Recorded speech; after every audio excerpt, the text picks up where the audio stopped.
Sex is not just a physical act. It's a psychological landscape, a vast, erotic field where desire, memory, emotion, and instinct all collide in ways we don't always understand, but we always feel. From the way someone looks at you to the moment their lips touch yours, the body responds long before the mind catches up. Pleasure isn't just what happens between the sheets.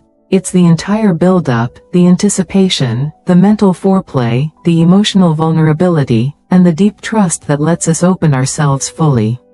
It's when bodies speak a language of their own, a language more honest than words, more sacred than logic. Now let's talk about something that very few people discuss openly, but nearly everyone feels deeply: oral sex. Specifically, the act of a man going down on a woman with devotion, consistency, and passion, every single time.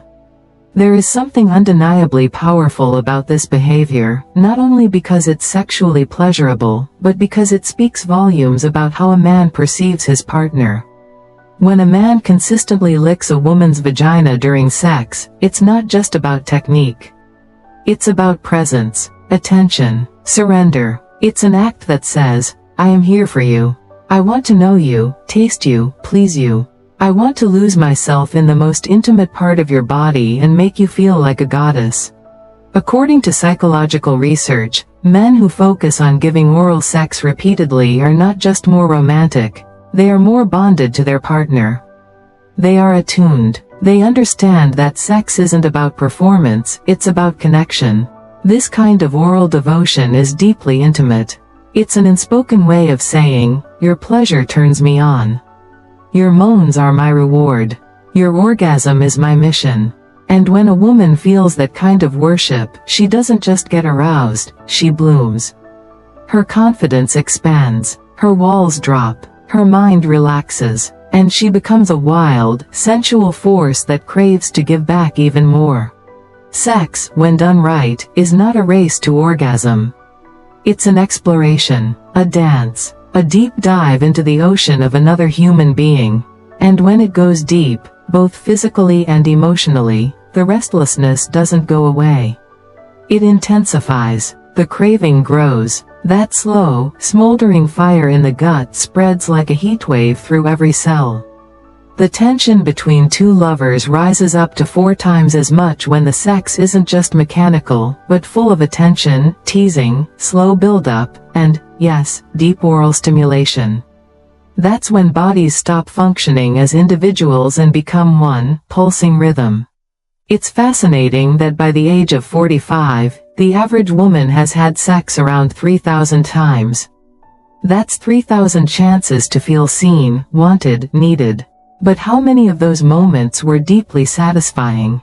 How many of those involved her entire body being explored like sacred terrain, her pleasure prioritized like a treasure map, her thighs held open with reverence rather than urgency? Women remember the lovers who made them feel like masterpieces, who didn't rush to penetration but lingered on her lips, her breasts, her thighs, and especially her clitoris with curiosity and hunger. And here's a mind-blowing fact. During sex, a man's brain resembles that of someone who is intoxicated. His rational thought slows, his emotional brain lights up. He becomes more instinctual, more impulsive, less concerned with logic, more driven by touch, taste, scent. He becomes animal and angel at once. That's why sex isn't just about anatomy. It's about losing control in the best possible way. The kind of loss that feels like freedom. And the more he focuses on her pleasure, the more he's tasting, licking, savoring, the deeper he falls into that intoxication. But what society often forgets is that we are all born sexual. This isn't something dirty, it's sacred. The desire to touch and be touched is as natural as the desire to eat, breathe, or sleep. Yet culture teaches us to suppress, shame, and silence that urge. Especially women. But in truth, a woman's body was made for pleasure. Her clitoris alone has over 8,000 nerve endings, created solely for ecstasy.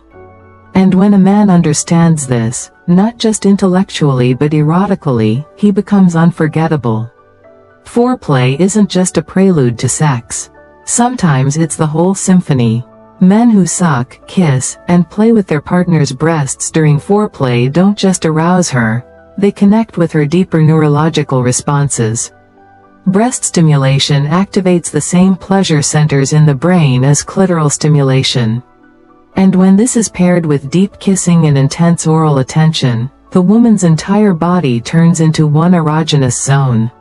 And here's something even more intriguing. Eating chocolate before sex has been shown to increase arousal. The flavonoids in chocolate enhance blood flow, increase dopamine levels, and boost mood, all of which can elevate sexual tension. Imagine a couple, nibbling chocolate, eyes locked, fingertips brushing. Then moving slowly into bed, where the man spreads her thighs, breathes in her scent, and begins to taste her like she's the last dessert on earth. That level of intimacy creates a bond that goes beyond the bedroom. Studies have shown that people who have sex once or twice a week are significantly healthier, both mentally and physically. Their chances of heart disease drop. Their sleep improves, their stress lowers, and their emotional resilience grows. Why? Because good sex isn't just good, it's healing. It's therapeutic. It's the kind of medicine no pill can replace. And it gets even deeper. When a man licks his partner with patience and consistency, he's not just making her body react, he's making her heart open. The act of licking, of focusing entirely on her pleasure, releases oxytocin, the hormone responsible for bonding and trust. Her body relaxes, her breathing slows, her heart rate aligns with his. Her brain starts to say, I'm safe. I'm wanted. I can let go. That kind of sexual connection is unforgettable. It's the kind of intimacy that lingers days later, when she closes her eyes and still feels his tongue moving like poetry across her skin. She'll remember how he tasted her, not out of obligation, but out of hunger. She'll remember the wet sounds, the eye contact, the grip of his hands on her thighs. The way he held her down, not to dominate, but to say, I want all of you. And I'm not stopping until you shatter. This is why some of the most romantic, sexually charged encounters happen between close friends who decide to take things further. When there's already emotional safety, the sex becomes explosive. No awkwardness, no guessing, just intuitive, passionate connection. And often, it's those first few times that become the most romantic memories of all. And yes, sex is a headache cure. Orgasms release endorphins, natural painkillers that ease tension, reduce inflammation, and flood the brain with bliss. There's a reason some people say, I need to fuck the stress away. Because sometimes, the cure isn't silence or solitude, it's surrender. It's giving in to the craving. Letting someone grab your hips, pull you close, and fuck you into peace. This is the power of oral sex. Of deep licking. Of relentless, patient pleasure. When a man goes down on his partner every time, without fail, with passion and purpose, he's not just pleasuring her, he's honoring her. And she feels it, deep in her bones, deep in her womb. Because real seduction isn't about fancy moves or dirty words, it's about attention. It's about noticing the way her thighs tremble. The gasp she makes when you circle her clit just right.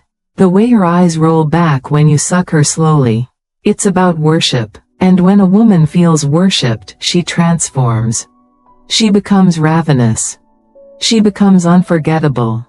And most importantly, she becomes yours.